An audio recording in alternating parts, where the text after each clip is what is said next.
Good morning, good afternoon, and good evening, guys. Celtic Warband here, and thanks for tuning in to another battle in Total War Attila. This is a 2 vs 2 unfortified town assault, and it's a very quick battle. We have a couple Hunnic armies as the attackers, and they're just going to do a blitz attack of the city, as they often did, kind of trying to take the townspeople unawares.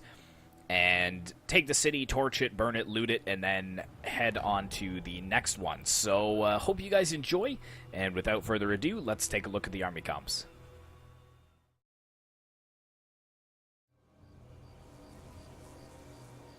The first army that we're going to take a look at in today's battle is the Huns, and this is commanded by myself, and I do have the battle running, but don't worry, my catapults are already firing, but I will restart it so that we don't miss anything. But I just like to look at the army comps kind of not paused, because then the units are kind of moving and it looks a little more authentic that way.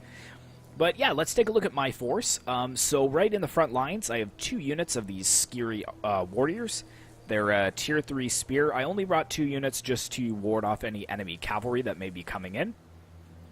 And then I have 4 units of these archers, which are tier 2, poor missile block chance, but they've got a really good rate of fire. I think it was actually pretty decent. It actually doesn't say here, but yeah, they do kind of load up and fire very quickly. And then I have 4 units of the chosen warriors, and this is my best infantry, tier 3, and they also have silver chevron upgrades. And then I have a small flanking force over here. We've got 3 units of these steppe warriors, so they're medium axe infantry, but I love the armor on these guys too. It looks really nice. Like it's nice to see something that's not like full plate. They've just got kind of the leather pieces that have been woven together to form their armor, and then the cloth shield, I'm sure, with the wooden backing. Looks really nice. For my cavalry, of course, is the Huns. I have brought a decent amount of cavalry. I brought 3 units of these noble steppe cataphracts, and they have a missile weapon. As you can see, they're shock cab, but they also have bows, which is really nice as the Huns. So I have that. And then I have a onager as well that I am moving away. And I've got my Hunnic warlord over here. Let's see, which one would he be? He's probably in the center over here. Yes, this would be him because of his steel helmet. Let's take a look at this guy here. So the Hunnic Warlord, gold chevron upgrades, tier 3, high health, high rate of fire, because he also, I believe, is he's actually a bow unit. I love generals that are bow cav. It's really cool. Another unit of noble steppe cataphracts here, but then I have 2 units of Hunnic devil archers, and these guys really, really quick. They have a high speed, high rate of fire, and they definitely can be formidable in a siege if you use them appropriately. So that's it for my army, so let's go ahead and take a look at my ally. The next army on the battlefield today is the White Huns, and this is commanded by GorixusPrime. And he's got a pretty solid army as well. He's bringing a lot more spears than I am. He has 4 units of these steppe spearmen, which are tier 2. And really like these cowhide shields here. Looks really nice. And then he has 4 units of archers, just like I do. And then he has 2 units of Sogdian warriors. And I believe that these would be Sassanid mercenaries. Please correct me if I'm wrong, but I think that that's where these are drawn from. The Huns, again, conquering many, many different civilizations and drawing from their ranks, you know, those young men into their armies. There were quite a few Gothic and Germanic mercenaries that would have been pulled into the Hunnic army. But yes, for GorixusPrime, he's also got 2 units of the chosen warriors, and then he has 2 units of the Guardians of the Hindu Kush, and these guys look awesome. I really like these guys. Massive 2-handed axes. Hopefully they will be formidable in this siege. And then he's also bringing a unit of Indian war elephants here, which is really cool. And then for his cavalry, well, he's also got a heavy onager here, but for his cavalry, he has some of these Hephthalite chargers with gold chevron upgrades. Interesting little shields there as well. And then his general is a steppe warlord, so this would be a medium melee cav unit. And I think that... not exactly sure which one he would be, but I think that it's that one. If I were to guess. None of them really stand out to me, but I guess that might be the point of this general, is to kind of hide his identity until a later time. But yeah, that's it for the attacking armies, so let's go ahead and take a look at the defenders. The first defending army we're going to take a look at in today's battle is the Visigoths, and this is commanded by Hoenn Master. And he has a nice solid kind of front line here in shield wall of some Gothic Palatina defectors. I think he has 4 units of them. And then he's got quite a few of these Germanic spear masters here. I'll show you this unit. He's got them kind of scattered in and around the entirety of the city. And then he has 3 units of the Gothic pikemen, which he's going to hide behind this little rocky outcrop, which is a good call because this is what I would be focusing with my catapult. And then there's some more Palatina defectors, and I think the rest of his forces are kind of more into the center of the city. I think this is his large onager, which it is. He's got some more of the spearmasters over on that flank. And here's the rest of his forces over here. So he has 4 units of the Thracian Oswarn, which we saw in our last battle, the Siege of Rome. And then he also has 4 units of elite Germanic archers, and these guys have really, really good range, almost rivaling longbows. But that's it for his army, so let's go ahead and take a look at the last one. The last army that is defending alongside the Visigoths today is the Suebians, and this is commanded by Gabe PL0X, and he's got a pretty solid force. Suebi is a really, really formidable force, especially as an aggressor. Not so much defending, but if he can use his infantry aggressively, it's definitely going to help him out in the long run. He's got a lot of these units of noble Suebi swordsmen. I believe 4 units of them, 3 or 4 units, and they do have the frenzy option, so they will be able to get a buff to their melee attack, melee damage. But then for his spears, he's got a lot of these Suebi Oath Takers who actually have some pretty good missile block, excellent attack against cavalry, which is also worrisome for the Huns and White Huns because we've brought a decent amount of cavalry. And then he's gone for crossbows, so we've got 4 units of the Germanic crossbowmen. They're very light crossbow infantry, wearing next to no armor, but they do have that armor-piercing damage, which is worrisome. And the 2 generals are over here, so I didn't show Hoenn Master's general because it's kind of mixed in. But the Suebi general, the Suebi nobles, they have the circular shield, and then the Gothic general has the classic Visigothic shaped shield. But I wonder if they are kind of together in the same spot. That's probably the Suebi noble general there because of the green shield. And then that might be the other general there, the Visigothic general. But yes, I think that's just about everything. You can see that my ally is also targeting these Gothic pikemen, but I think that's pretty much everything. We didn't miss any units, just some more Suebi Oath Takers over there as well. So yeah, this battle isn't very long. It's only about 11 minutes, which is really fast for a siege battle, so let's get to it. Welcome to the battlefield, guys, and as you can see, I am getting my onager out of here as quickly as possible. Hoenn Master with his large onager, which I did not even know that they brought one, I pretty much deployed my army in range of his onager, which is up on the rocky outcropping. Here we come with a bit of flaming shot coming down. This is probably going to be bad for me. Yes, there we go. Losing one of my onagers very early on in the game, which is not good.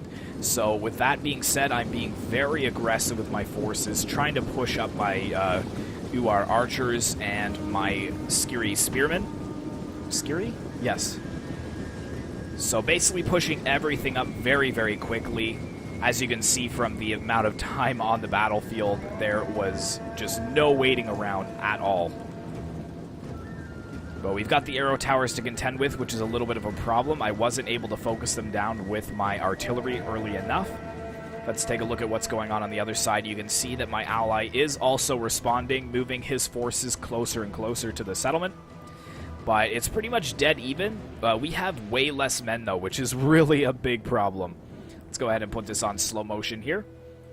And I'm moving up this unit of Skiri Spearmen onto this flank because I do not want to be trying to fight on one flank and then get some cavalry charging down this slope and then destroying a lot of my archers or something. So I'm moving these Skiri Spearmen up on this side to try and hold if I can. The only problem is that up over those rocky hilltops there, yes, there we go. We're starting to get the Germanic archers, or the Gothic archers, I believe, that will be starting to fire down on this unit of spears that's just sitting here. So let's go ahead and jump out and put that on regular speed. So right now I think they are focusing my archers over here, but I am returning fire. And here we go. Oh yes, just destruction already on this battlefield. The crossbows really hitting my Skiri spears hard. Even with their missile block, too, they just don't seem to be having much of a chance here. Just melting this spear unit away. Look at all the arrows on the ground, too. That looks awesome. But yeah, so having some trouble there. That spear unit is pretty much almost dead, which is a little bit concerning. Over here, I'm holding fast with my other unit of Skiri warriors because I'm not looking forward to taking on the Suebi Oath Takers. The Germanic Spearmasters I could probably contend with, but these Oath Takers are a nightmare. But look at all the Pila being thrown down on my spears over here. Luckily, we are in shield wall. Or no, we are not in shield wall, actually. That's a bit of a problem. And more arrows coming down on the Skiri warriors here, so I'm definitely losing quite a bit of men.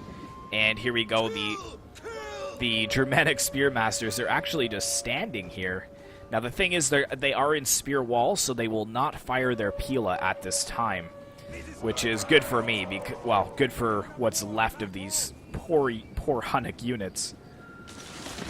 Oh my goodness, what was that? Oh, that was some friendly fire by me as I go and charge in some of my step warriors, sorry. These axes should do pretty well in melee, I would imagine. The only problem is with the support of all of those archers up on at the town center, this is going to be an uphill battle, literally, for my Hunnic warriors.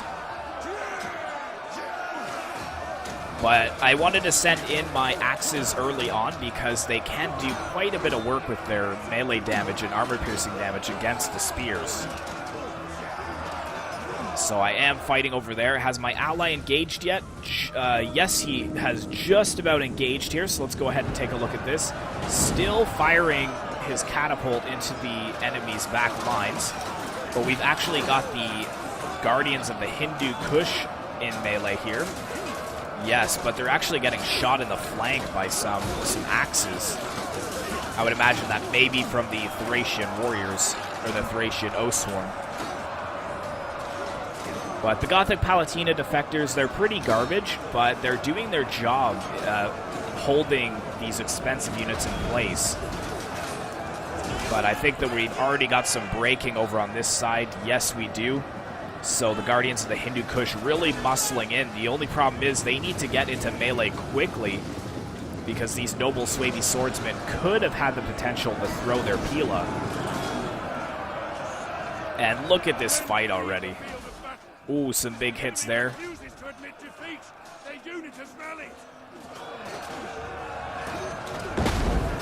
The archers firing down from in behind. But here comes the Gothic pikemen. This is actually a really good situation for them if they can form up right behind the noble Suebi swordsman. However, GorixusPrime sees that, and he's actually focusing them down pretty well. Let's go ahead and put this on slow motion again, because this battle exploded so quickly.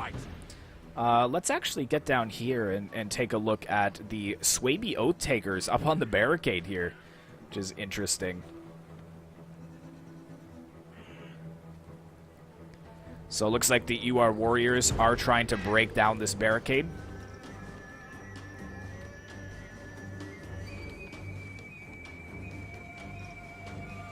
And I think they're going to get off the barricade. Hopefully they're going to get off the barricade, because it's a little bit dangerous for them to be sitting up on the barricade like that. Because if the barricade breaks down, then they actually... I think most of the unit will die, if I'm not mistaken. What's the damage up to on this thing? 81%. So let's go ahead and put it on play and see what happens to this unit here. I'm pretty sure that they die, if I can remember. Oh, I guess not. Okay, so they just drop down. So it's like a little bit of a scare for them or something.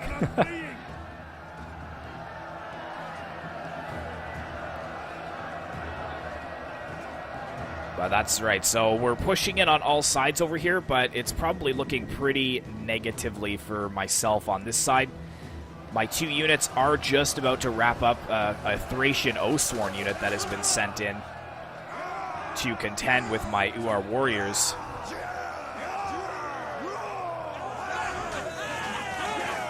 And I think that that's... Is that one of my units breaking there? Yeah, I think it is. That's my Steppe warriors breaking. My chosen UR warriors are trying to form up and get into shield wall, but there's just no chance. Look at all the blood over on this flank here. So this is pretty much a lost cause over on this side. Let's take a look at the other side, though, where we are actually pushing through. We've got some, like, random peasants trying to run into melee here. Nice. More UR warriors coming in.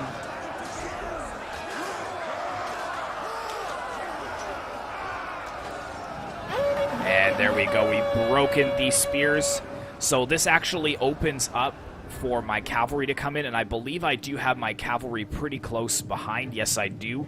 So the Noble Steppe Cataphracts, 3 units have been activated, and there's just no other units over here. They're trying to push forward a unit of Suebi Oath Takers to block the pass, and I believe this is Gabe PL0X is moving forwards a couple of Suebi Oath Takers to block this way, but my Noble Steppe Cataphracts are moving into the city quite quickly.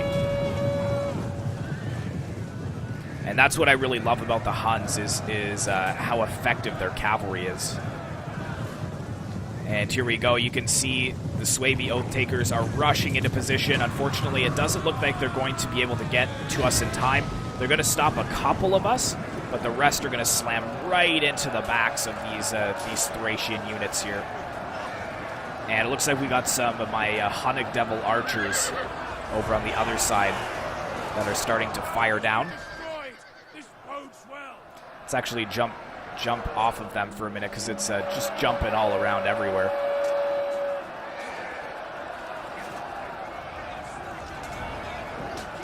Whoops, sorry. Just moving the camera around everywhere. But yeah, over here as well, I got a really nice charge with these Noble Steppe Cataphracts. I'm muscling my way through all of these units of archers and crossbowmen that are now having to fight in melee. But here comes the general, the Gothic general, is now in melee to try to turn the tide of battle. Unfortunately, over here, my ally, he's used up almost all of his ammo, and the middle position has still held.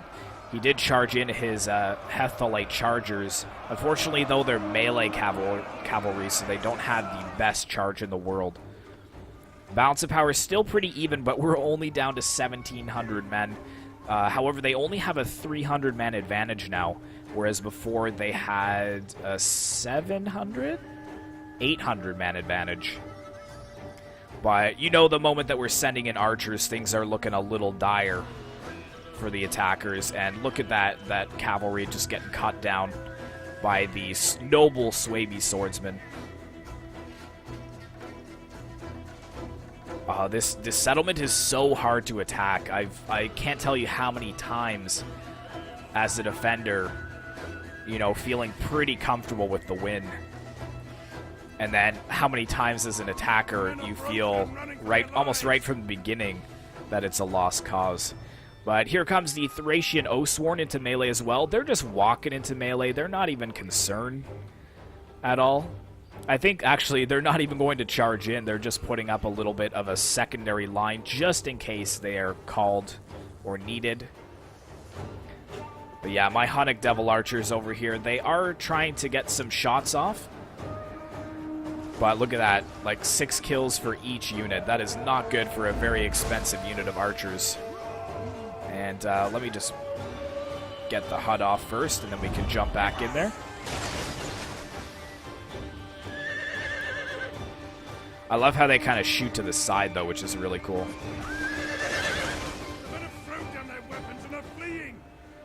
Let's get a shot right down. I'm taking a bunch of screenshots here. You guys know how much I love my screenshots.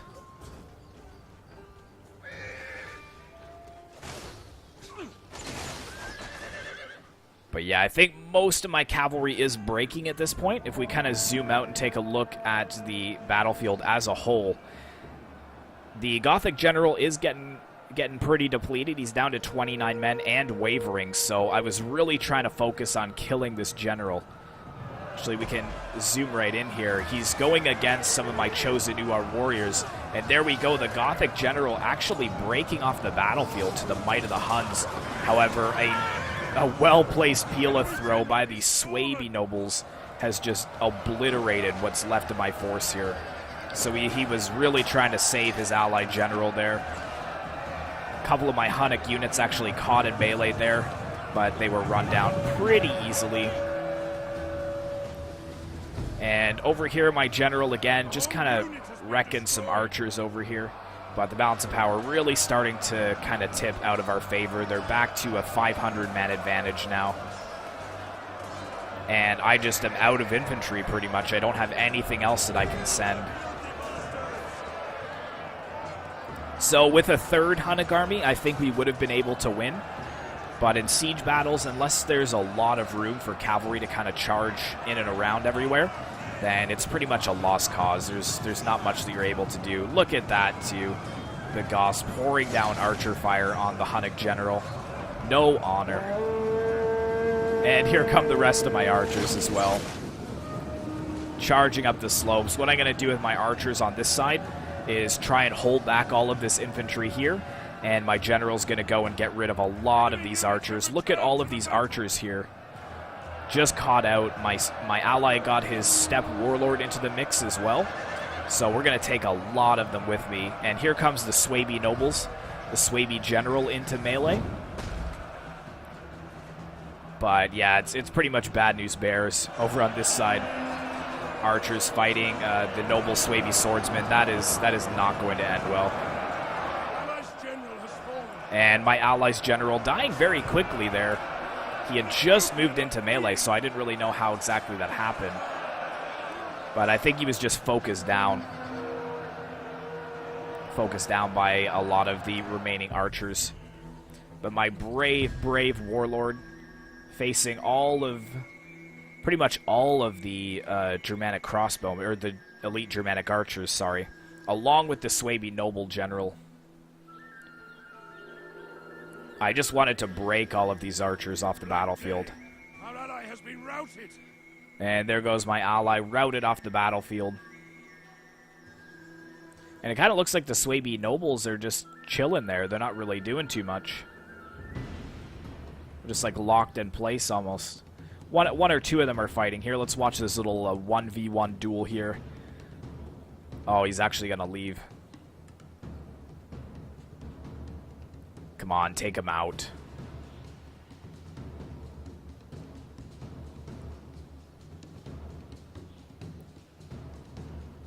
Wonder where the general is over here, too, because he was a green shield, I think. There he is. He's at the back with the red cape. He's moving in. He's moving into melee against my general. And 58 seconds left. Pretty much all of our forces have been destroyed. I've got a couple units of archers over here that are routing the Suebi Oath Takers. And I've got some archers here fighting the Thracian Oathsworn.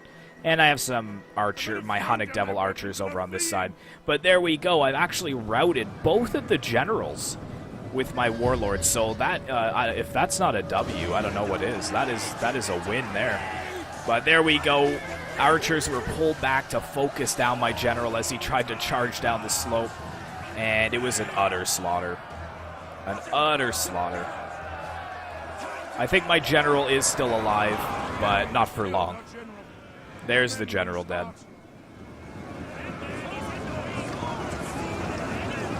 And look at all the men pouring in to fight.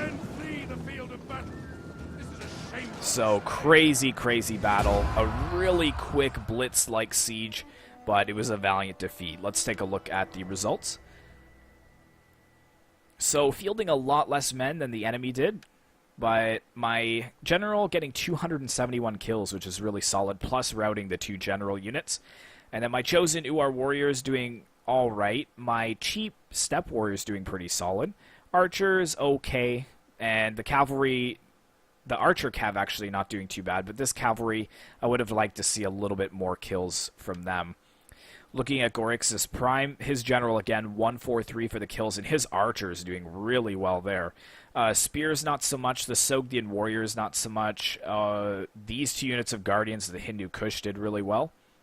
But the elephants, sadly, 26 kills, that is really low. I feel if those elephants were kind of held back and not focused down so much in the battle, I actually completely forgot about them because they must have been focused down so early. But if we got more kills with them and maybe more kills with the onager, it may have been a different battle altogether. But looking at Hoenn Master's force, pretty low kills except for the Thracian Osworn, but then the elite Germanic archers doing really solid. And then Gabe PLs or P10X, maybe that's not an L, it's a 1, P10X. A lot of his Suebi oath takers doing okay. His 3 units of swords doing excellent, and his crossbows doing pretty solid as well. So hopefully you enjoyed this, guys. Be sure to like, comment, and subscribe if you'd like to see more content like this in the future, and I will see you in the next one.